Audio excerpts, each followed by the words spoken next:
Okay, so we are ready to start. Welcome to a new edition of Low-Code Café. It's already the 8th edition, so you never realize how quick time flies. We've been doing this event, for those of you that are new in this webinar, we've been doing it every week for the past 8 weeks. And it's a community and team event. We meet to discuss product updates, to do demos of systems, of new features that we add in the product. But also we have some more hands-on coding. For the past 6 webinars, we built a task management system and we iterated in each edition, we added new functionality. We also have stories and tips from our team, from the support team, and also sometimes we have guest speakers. And by the way, if you have something interesting that you want to share with the community, we'd love to have you in this webinar to present. And this is a community-driven event, so anything that you want to ask, please do so. There's also a feedback form that will come after this webinar. Filling that form would help us tremendously. And today I will show you a bit the feedback that we also received so far. This webinar is recording and the videos are available on our YouTube channel. So since I'm on this slide, I will copy the link and I will post it on the chat window for everyone to see. Very interesting content in there. And what happens now is that we refer users asking questions, we refer them to these videos. Like somebody asked about how to build an online chat. Well, Dale did that, I think, even before the Low-Code Café. So before Low-Code Café, there was another webinar where Dale presented. It's also on our YouTube channel. So we are already starting referring people to these videos because they have so many good content.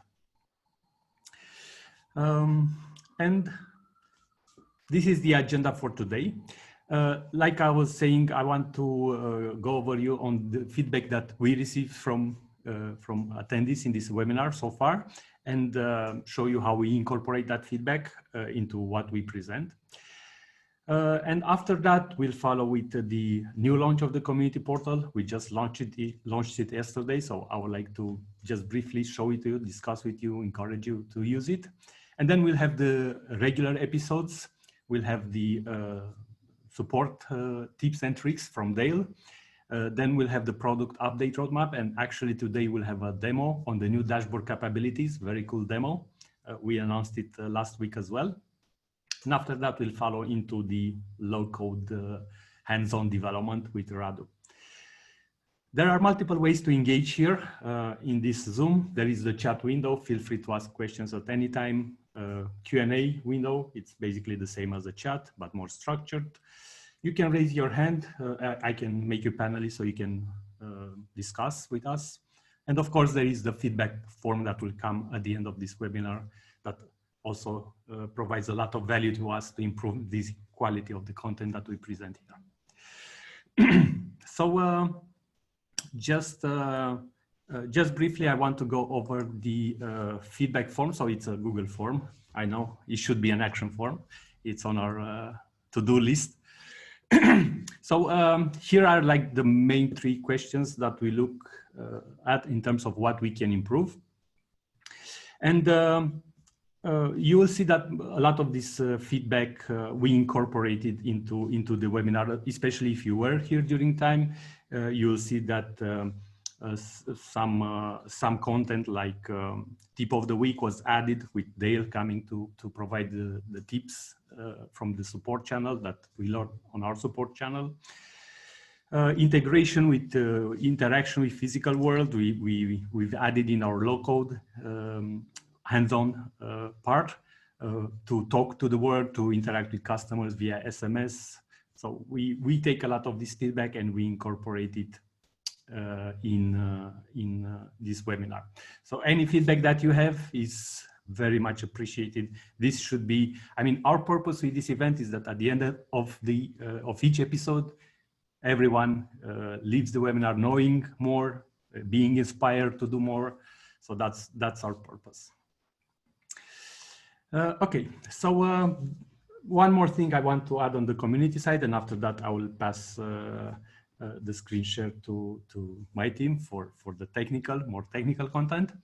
So one other thing that I wanted to go over is the new community portal that we just launched yesterday. We also demoed it last week and we got very valuable feedback.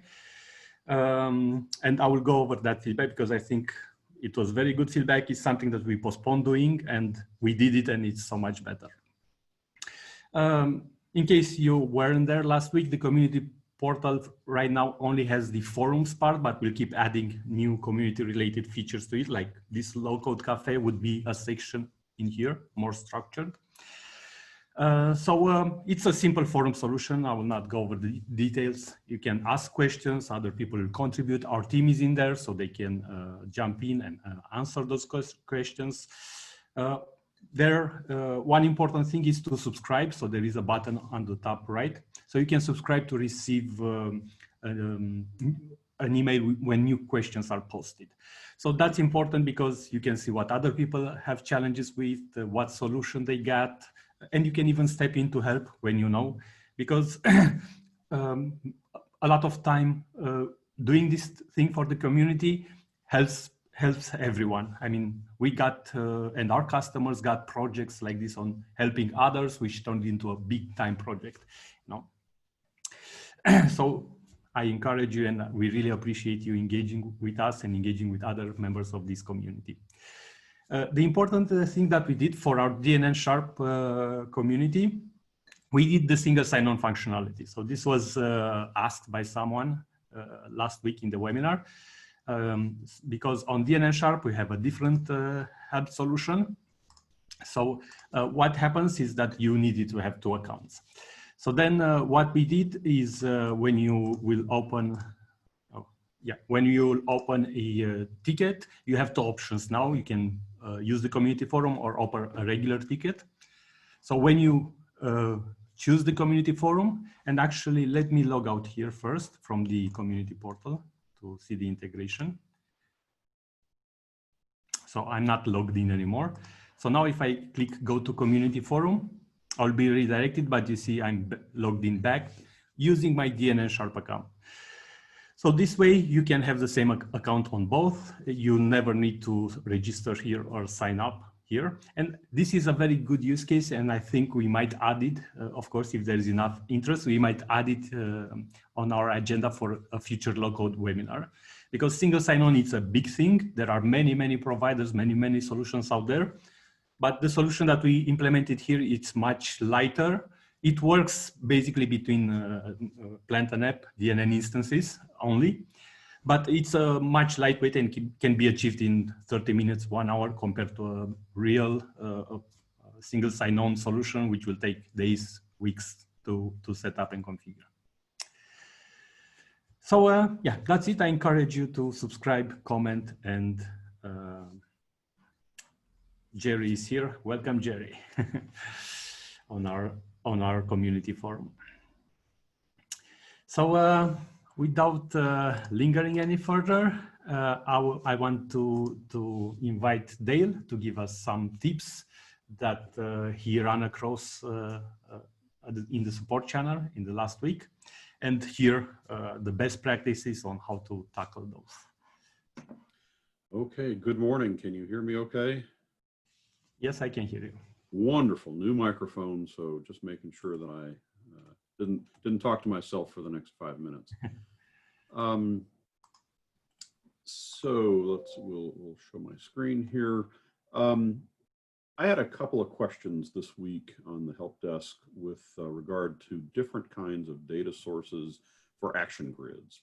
And it brought up an interesting case and a little tip that I had from my consulting career years back. So I thought I would show that to you today.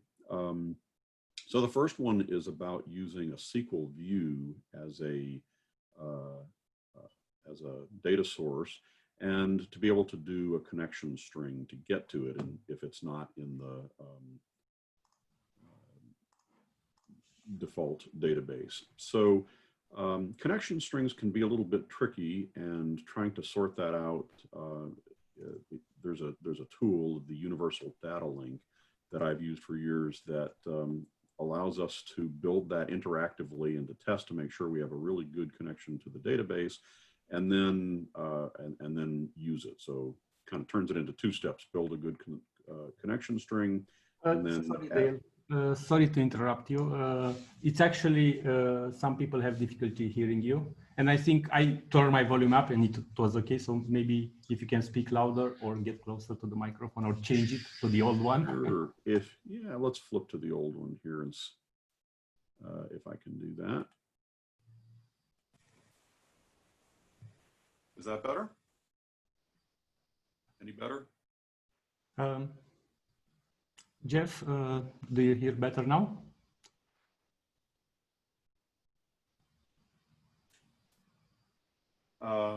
Okay, I hope that's better. If sorry, we having technical difficulty. Yeah, for me, yeah. So it's actually quieter. Yeah. So I think so too. I had to turn my volume up a bit, so I think it's quieter than usual. Okay. Shall I continue on that, Mike, then? Yeah, the previous one was better, I think. Okay, well, we'll try that, and I'll move a little closer. Okay, sounds perfect. Okay, so building the connection string and then either adding it to the web config or using it directly in the grid. So let's see about that. Let's see about building a connection string. I have a database here, and I'm going to connect with it. And the technique that I'm going to do, first you create a new text document. And so this is going to be a my connect as the connection string, but the magic is you change it from a TXT file to a UDL. And Windows warns us about that, but it's okay to rename it. And then when you double click it, you get this data link properties where you can interactively connect to the database. And so I'm going to work through that, and that'll help us to make sure that we have a good connection. And so it takes a second for these server names to populate, but I'll pick a server name, and I have a demo account. And I can test the connection to make sure that it succeeded. If my username, password, or anything were wrong, it would not succeed. And then what you'll want to do is click Allow Saving Password and OK. It warns you you're putting the password into the file, but that's good. And so what we end up with is in this UDL file, you can edit it with WordPad, and it gives you the full, let's see here. I got to move this so I can see it. Sorry. It gives us the full connection string that we need to connect to a grid. So I'm going to just copy that and move this out of the way. So go into a grid, and I have a grid here already on the screen. It's not configured. So I'm just going to manage it. I'm going to do it from scratch. And for the data source, I am going to change that and change it to a SQL select, and I'm going to use my connection string that I copied and pasted, and then and I admit I've cheated here a little bit. I've already pre-built the SQL, so I'm going to paste that into the SQL select for retrieving items, and I'm going to give it a ID column here and update. Of course it didn't work.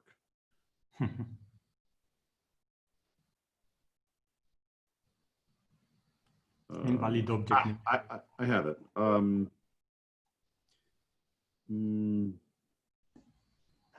Okay.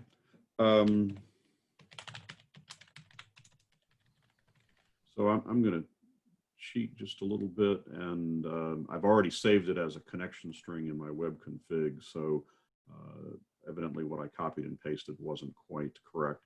But then it's going to let me add fields, so I can add username, whatever fields into the data, into the selected columns, and we take a look at that, and we have a configured grid. So while that well, that didn't work for me. I'm sure it will work for you. No, I probably copied and pasted a little bit too much in there, but that proves the connection works and that you get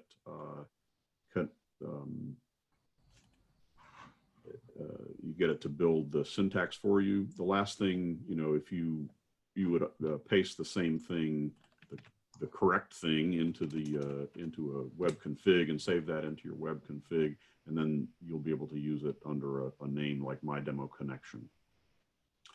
Okay, well, that was a little bit rougher than I'd hoped it would be. That was using a connection string to get to a view.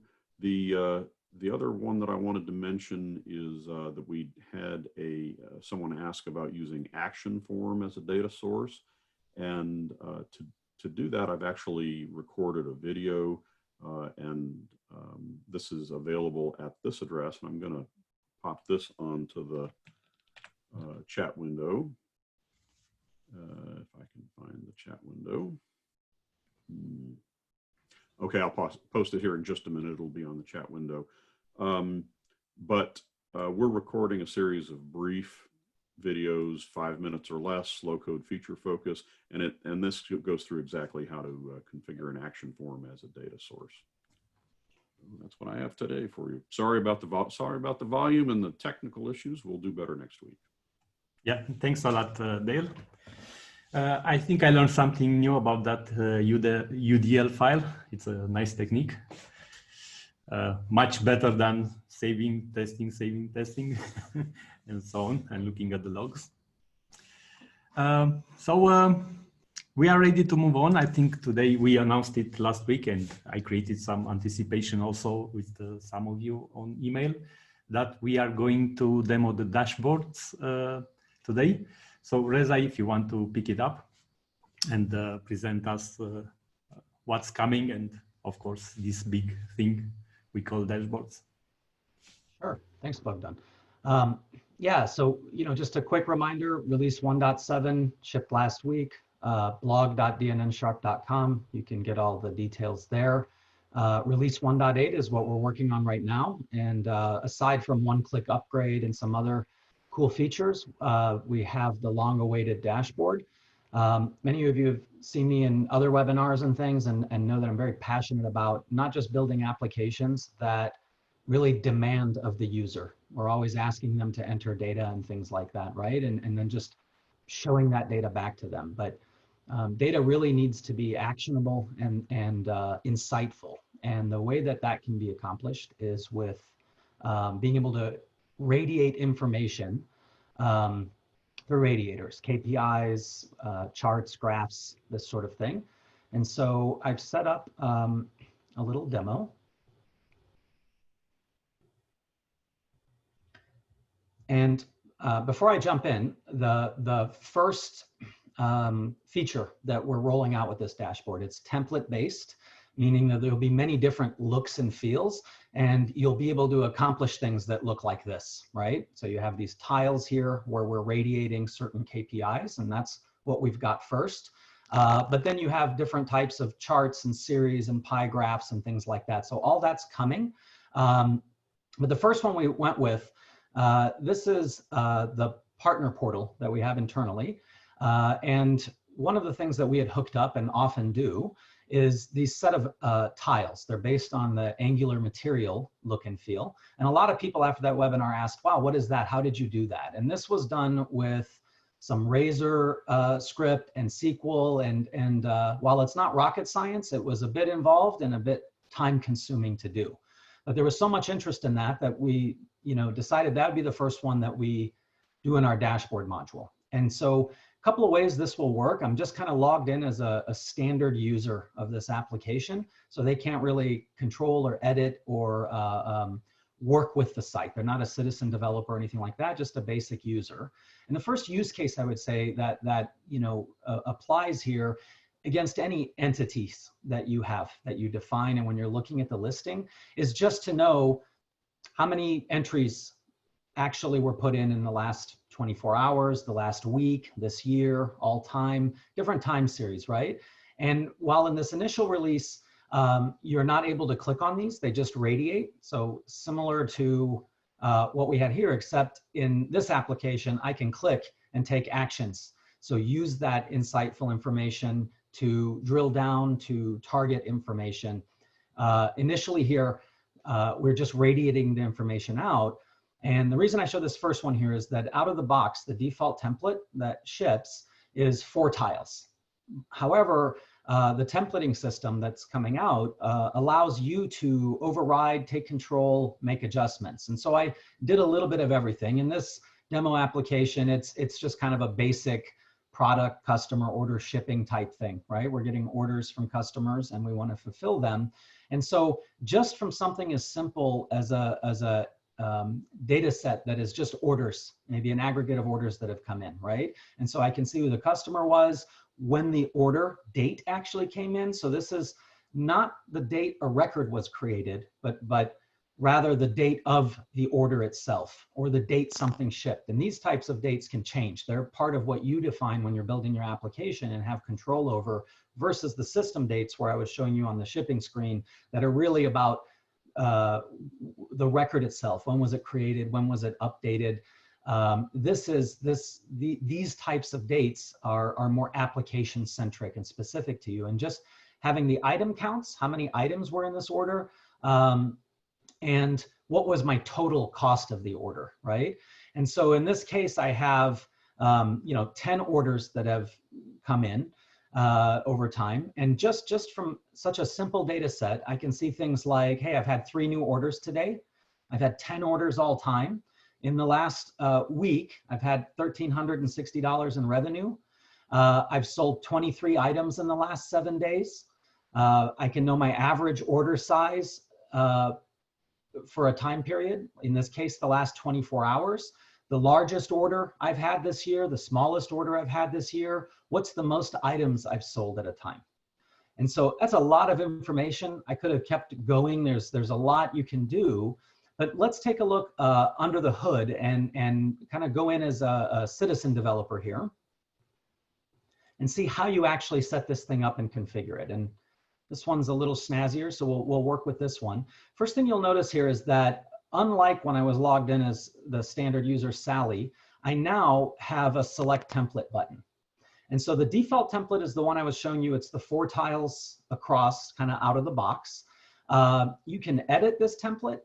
Adjust the CSS, do some basic things. It's a pretty simple template, but the other thing you can do is also clone the template. And that's what I did to accomplish what you're seeing here. And I just hit the clone button and basically said, I want 2 rows. And then I just copy pasted this div that has these 4 cards in it. And I incremented the card numbers, 5, 6, 7, 8. They need to be unique IDs, right? They're identifiers. But once I did that, I now have 2 rows of cards and tiles. And so whenever I hover over one of these and I'm logged in as a citizen developer with the proper kind of access here, I can hit this little cog and we see that I have a whole bunch of things that I can set up and configure. One, I can give the tile a name. I can pick the background color. I can choose the font color. I can actually pick the icon, and this right now is still in development. We should be wrapping things up in the next week. Didn't make it in time for this demo, but actually this icon selection, rather than typing in, these are all Font Awesome 5.14, which the entire application supports now. You will basically have a menu that lists all of them. And so as you type, they will search, they will show you the icons. You can just scroll through because there are literally 1,600 of them for you to choose from. And so sky's kind of the limit there. Now, the first thing you'll kind of see is these are tiles radiating information. So what is the data source? You'll see there's 2 options here. Right now in this initial MVP that we're rolling out, they are bound directly and you can choose our entities, the entities you've created in your data model. But as you can see, we've already laid the foundation and very soon thereafter will be coming the ability to write your own SQL. So you can target other data sources or you can combine data sources, get different calculations, percentages, differences, things like that, if you have that ability to write some SQL. Once I've said, okay, I'm going against my list of entities, you'll see that all the entities, customer, order, product, shipping, that I've created are available for me to choose from. In this case, I'm going with order. Very neat thing here, we have several different aggregates. Do I want a count of my orders? Do I want a sum of one of the fields? Do I want to take an average, a minimum, a maximum? And so what is the mathematical function I want to perform? And then what is the field in that entity, in this case order, that I want to take that aggregate against? Now in this case, I just want to do a count. And so I'm just going to count the IDs, right? So I get a unique instance of each order that came in.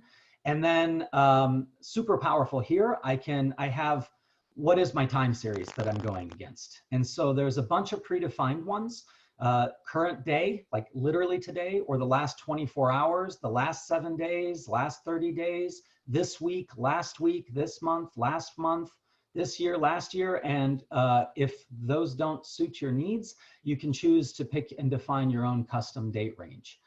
And so then what is it, which date field that I have available to me? And as I showed you in the shipping screen, out of the box, all the entities have a creation date and an update date.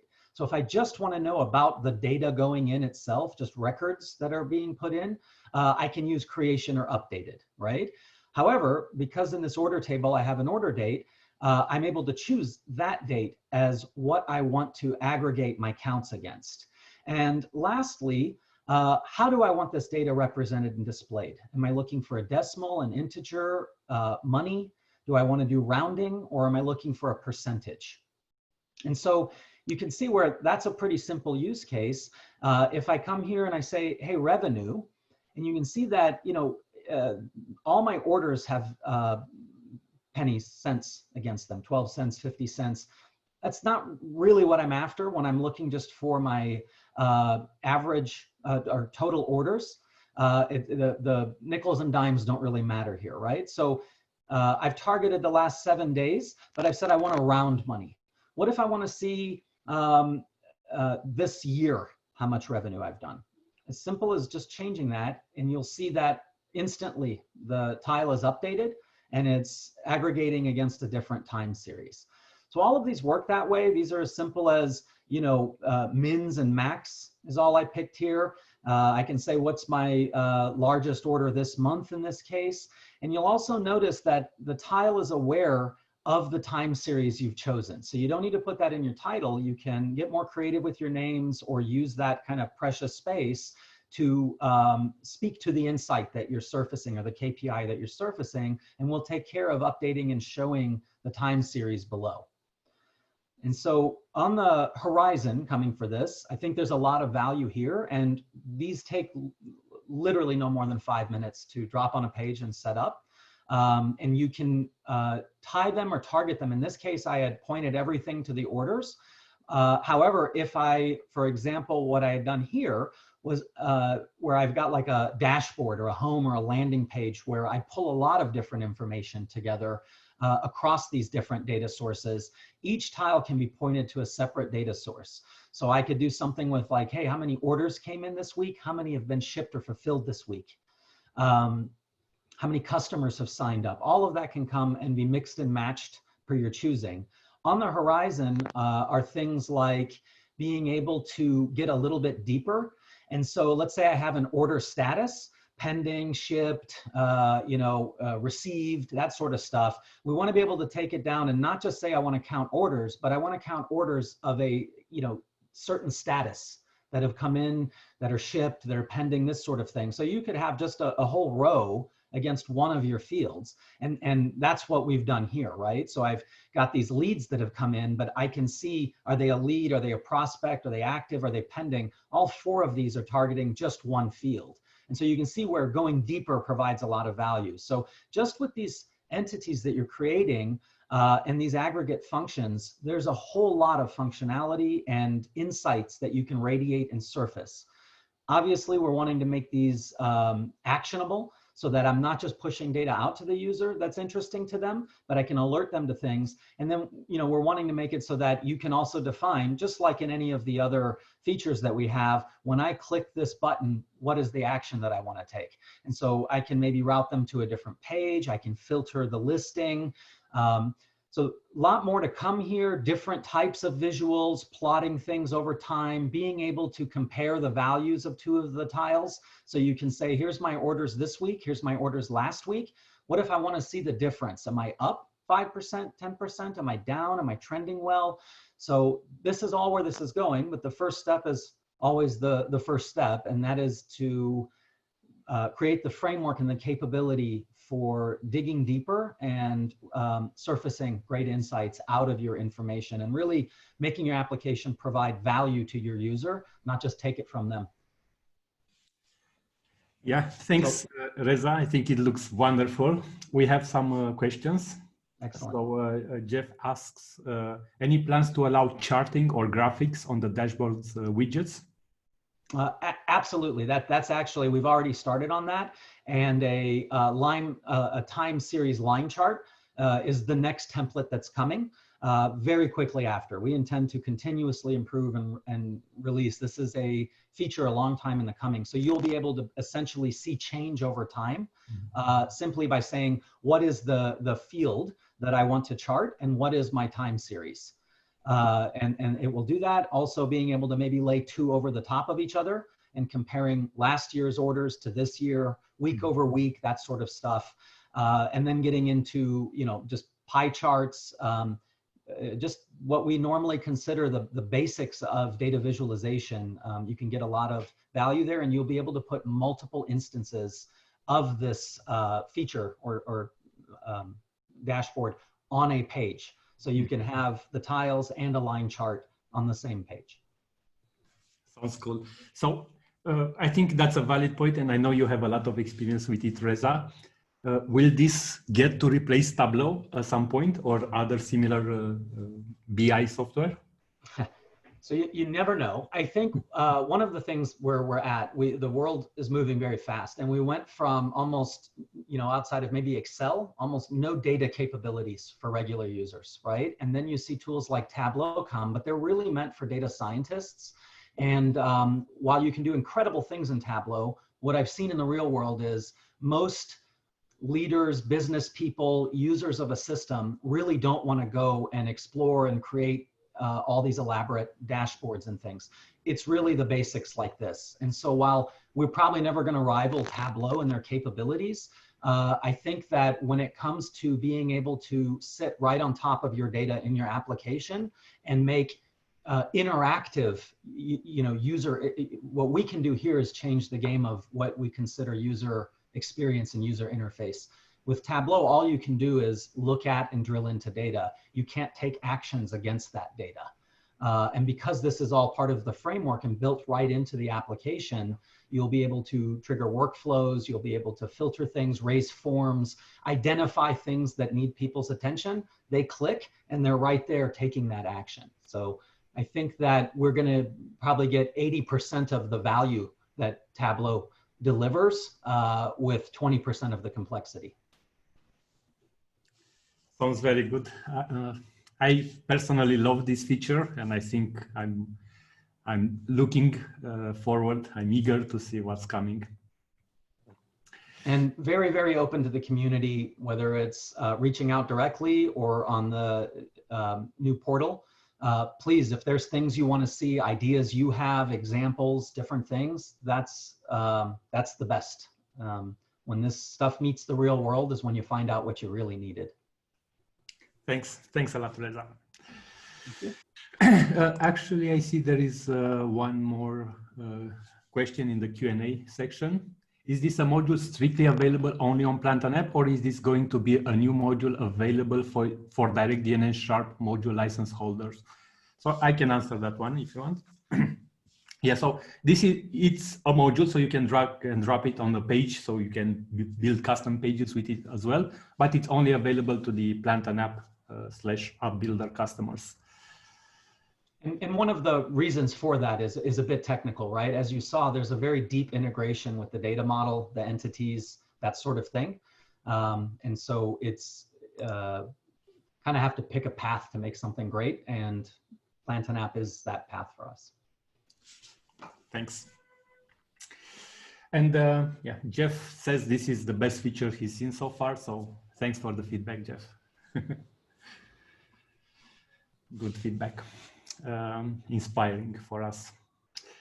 So let's move on to the last part of this webinar, which is our hands-on event. Sorry, usually we try to keep more time for that because that's what the community asks, but I think this dashboard feature was definitely worth it. So today we have, we will continue on our previous weeks building a task management apps, an app, and I will maybe I will just briefly introduce what we've been so far for those of you that haven't been around. So we build a task management app, adding customer tasks and billing around that, and generating PDF invoices for the customers. Last week, the previous week, actually, we demonstrated the Twilio integration, which is very nice for customers to open tasks from SMS. That was very cool. And last week we did a more advanced PDF invoice template where items, where each task is itemized, so the customer can see a detailed report of the billing hours. And this week we take it one step further. This customer, before building the system, they of course had some Excel, some spreadsheet files where they kept all their customers and tasks. So now it's go live time, and it's time for them to import their existing data sets so that they have continuity and history and they don't have to re-entry data. So Radu, show us how we accomplish this today. Okay. Hello, everyone. And let me know if you can see my screen. I can see it fine. Okay, cool. So let me put this here. Okay, so today for the people who have been here the last webinar. What I would like to show to everyone actually is how to import some Excel files into the existing entities. So I'm just gonna show you really quickly how our tables that we want, like our entities look right now. So we have the customer that has a name, an email, an hourly rate, an address, and a phone. This is something that I would like to import from the Excel file. And also I want to add the customer tasks here. Now for that, I prepared a Google document that has those are my customers, and also the task that I have in the task that I have right now that I want to import. The only thing I would like to mention right now is the fact that those tasks are being matched to the customer with the help of this column here. And for people that are more in tech oriented, they will notice the fact that there are no IDs, there are no unique identifiers from which customer is which customer from the customer sheet. It's what customer in the task sheet, and everything is based on names, and names can be duplicated, and you can have a lot of sort of problems. But for this example, we are gonna keep it simple. So we only have 2 customers, and those customers have 4 and 2 tasks that we need to import. On the Plant an App instance, what I did, I cheated a little bit, and I've added already a form module to a newly created page. And we can, I will start from here. What I would like to do is first add a single file upload, because we will like to upload the PDF file that we are preparing to upload for migration. And I'm gonna say it's an Excel file. Okay, and also, sorry, I will need to specify and I'm just gonna import it on the root, rename, and that's it.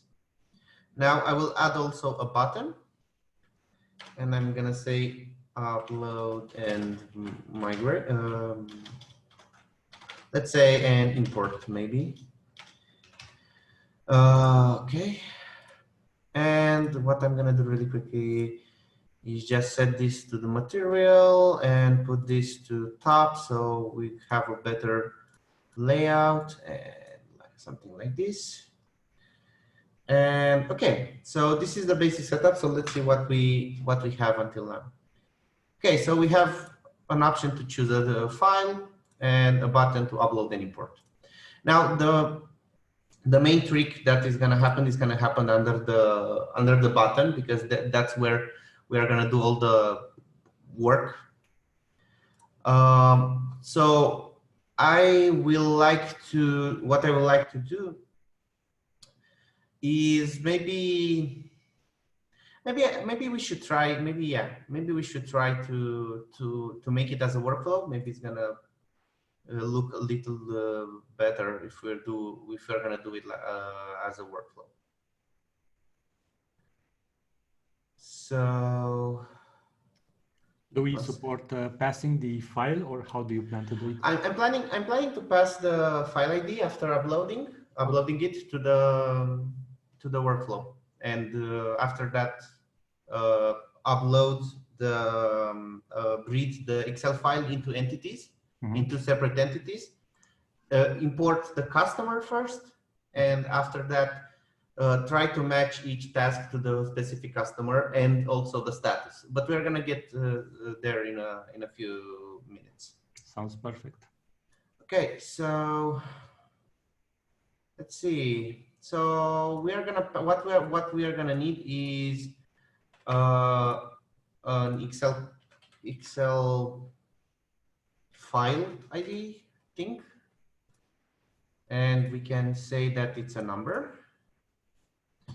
And after that, the first thing we need to do is to read the first sheet, the customer one. So we are gonna say load entities from Excel file and choose this one and configure really quickly. So the path can be relative path, absolute path. All right, so we are okay. So maybe we can say, so let me save it empty for the moment and come back here really quickly and say Excel path, and it's a type of text. Cool. Coming back here, I'm gonna say that the file path is the Excel path that I'm gonna get from the form.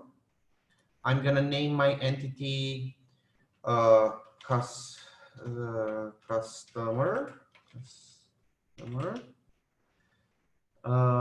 I'm gonna check include all fields. So let me explain for 1 second what this does. So this is gonna read the whole Excel information, the whole table here.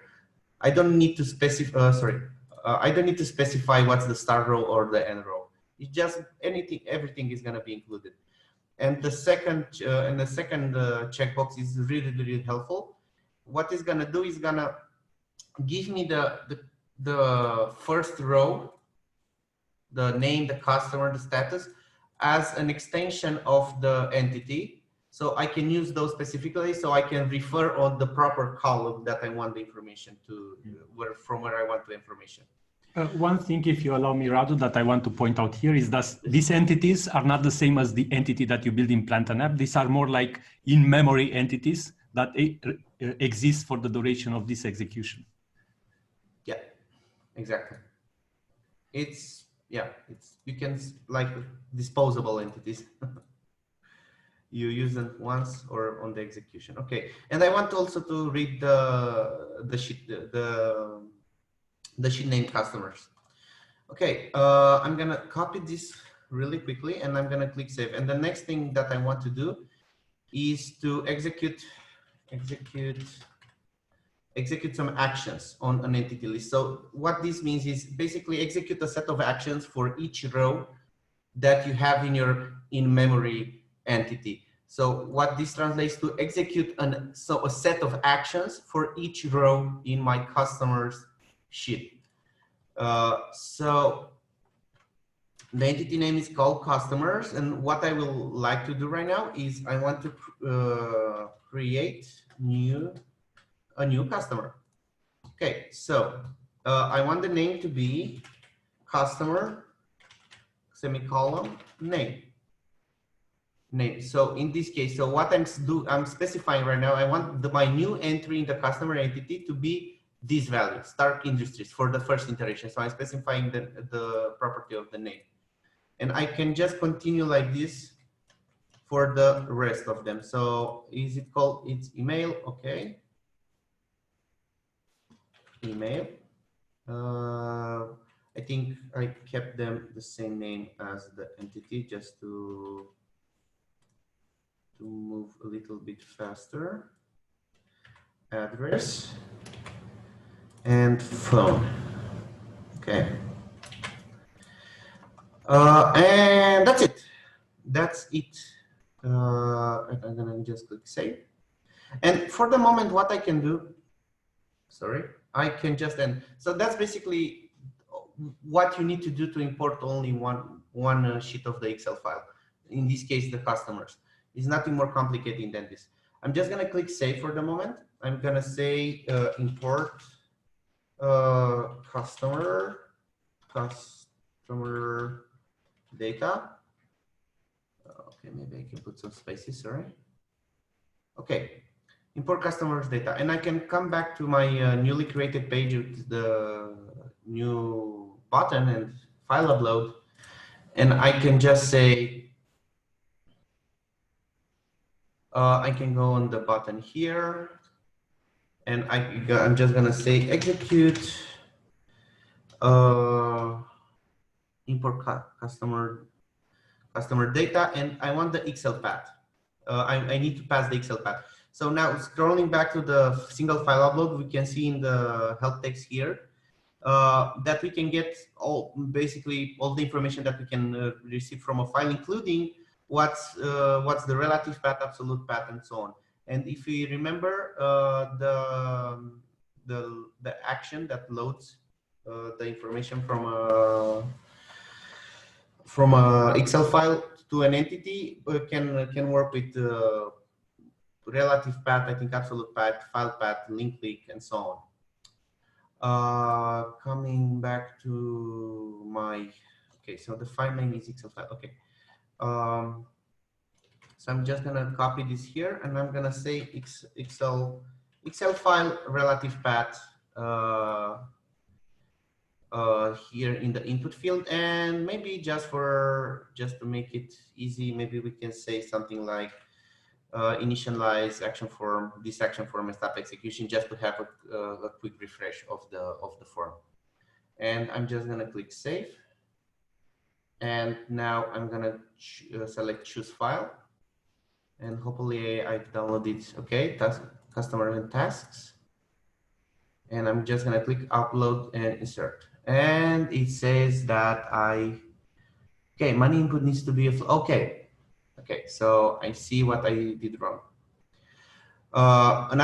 So this is actually, this error points me into the right direction in mentioning something else, is that you will need to, so where is the customer? So you will need to be careful to, when importing the information into your entities, to match the property definitions here that you have in the entity, in the property screen.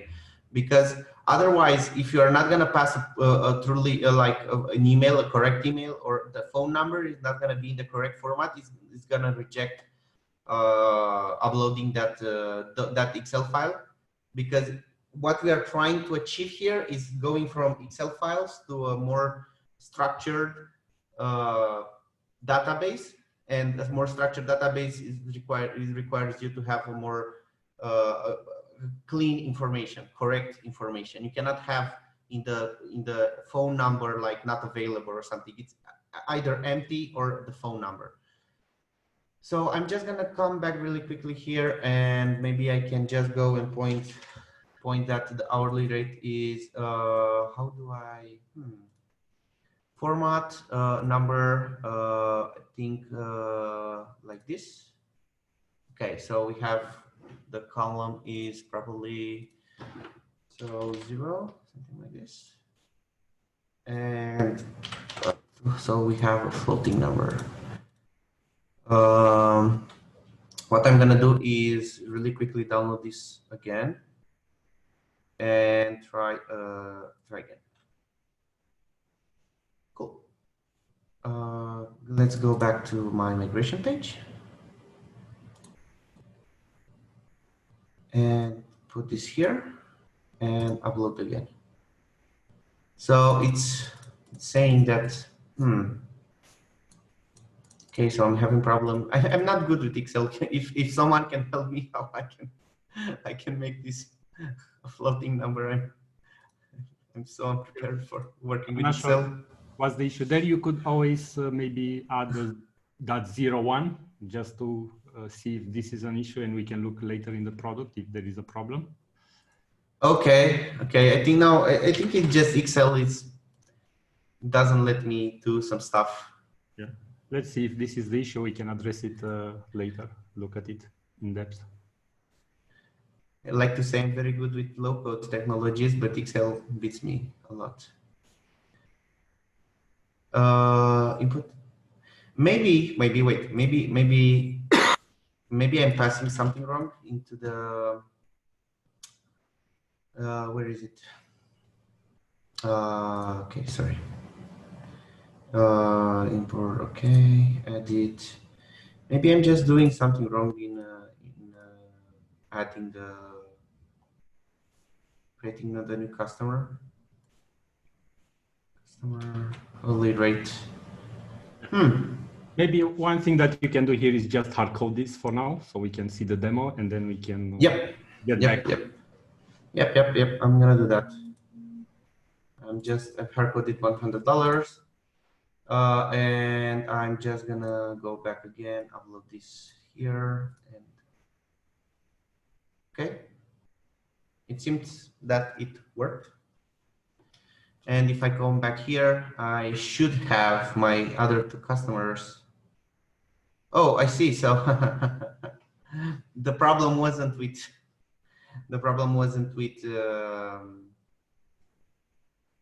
wasn't here. The problem wasn't with the money. I think still don't. I don't know. I'm confused a little bit. Why do I have 84 entries right now?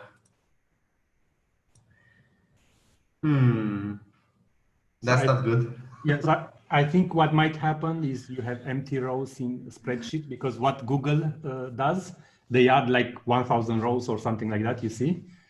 And when you export to spreadsheet, I think it exports them as content. So don't worry about it for now. Okay. In various systems. I'm worried right now, but okay. Give me 1 second. What I'm gonna really quickly do. I'm just gonna delete the extra entries that I have because I don't need them. So I'm just gonna say, let me see. It's too much information. So I only want to keep like, I don't know, the first 2 entries. So what's 5 below? Okay. So the rest is empty as suspected. The spreadsheet had. Yeah, and it was not letting me upload. So it was actually helping me. The error was helping me. It was actually working, but the empty rows were actually failing. Yep. Where ID is bigger than ID is bigger than equal or 5. Okay. Cool. Yeah, 1,000 rows extra. Yep. That's not fun. Okay, so hopefully my customer looks a little bit better right now. Okay, what I can try actually is go back to my invoice and unmark include all the fields. Include all the fields here. Oh, I think I didn't check those. Well, yeah, I think that was my mistake. Yeah. One question from Jim Radu, and Yeah, sure. I know we added this recently. When executing the workflow, then reinitializing the form, is the execution in line, or does the workflow execute on a separate thread? It executes in line, but you can do it also on a separate thread if you want. Mm-hmm. And I can really quickly go there and show you a trick. So click on the button, the workflow executes in line. But if you want to execute the workflow on a separate thread, you can search for execute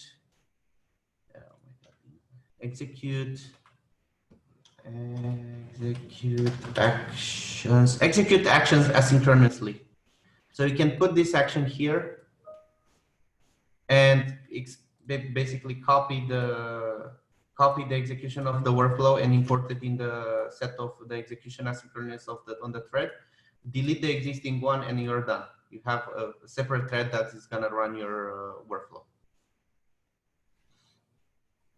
Yeah, so this is very useful. Like if your spreadsheets are millions of lines long, that will take probably 30 minutes, maybe more. So then you want to run that in the background. Yeah.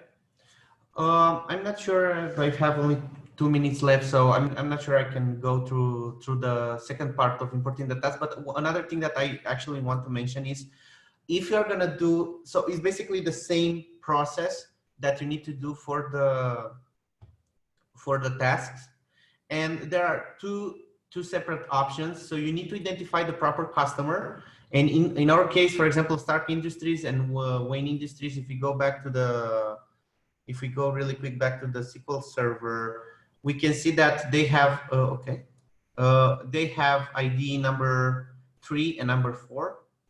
So one thing that you can do is try to search based on the name here to see what's the ID of the specific of that specific customer, and get the ID and insert in the when you create a new task, put the ID in the customer field.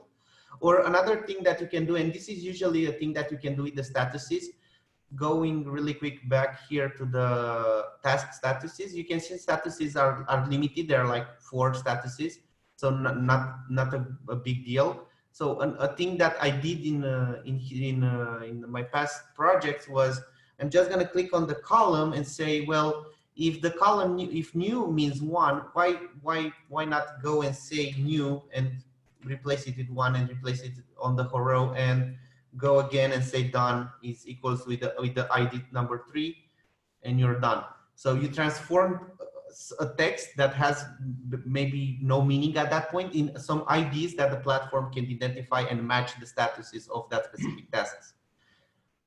Yeah, because otherwise you'd have to build the business logic at import time, which of course, I think it also depends who imports the data, because if you get to do some pre-processing before importing it, it will probably be easier to do it like this, right? Yeah. But if you want users to import them, maybe it's too much to ask for them. So then you build the business logic to map the strings to IDs.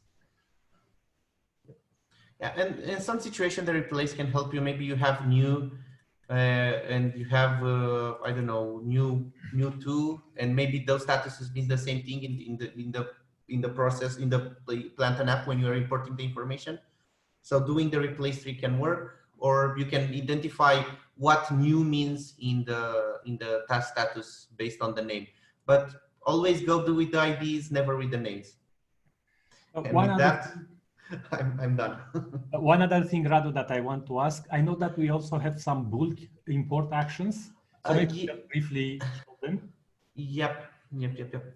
Let me see here. I can just show it in the workflow, I think. It's called, the action is in, sorry, I'm gonna crash a plane with my English one day. Import into database.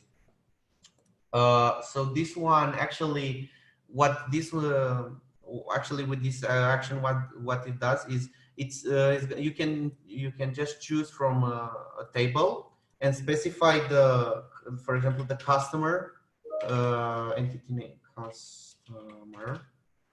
Okay, close enough. And you can just check insert all values. And what's gonna happen is if the columns in the Excel file or whatever you are bringing this entity from matches the columns of the table name, in that situation they are gonna map automatically, and then they are gonna do like a bulk insert, which is really quick, really quick. But you kind of have to know a little bit more of how, you know, the data structure, the database, where are you bringing the information. You may need to manipulate the column names of the entity before, but it's really fast. Yeah.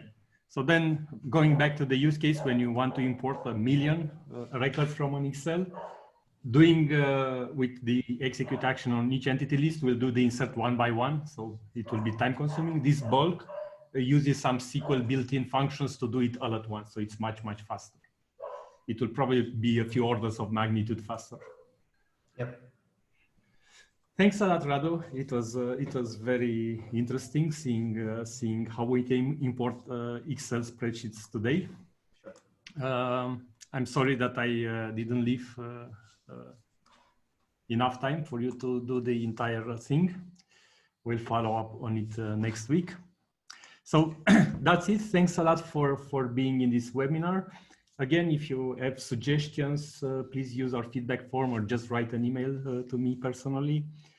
And I will be seeing you hopefully next week with new interesting content that we prepare for you. Have a wonderful day, evening, all around the world. Bye.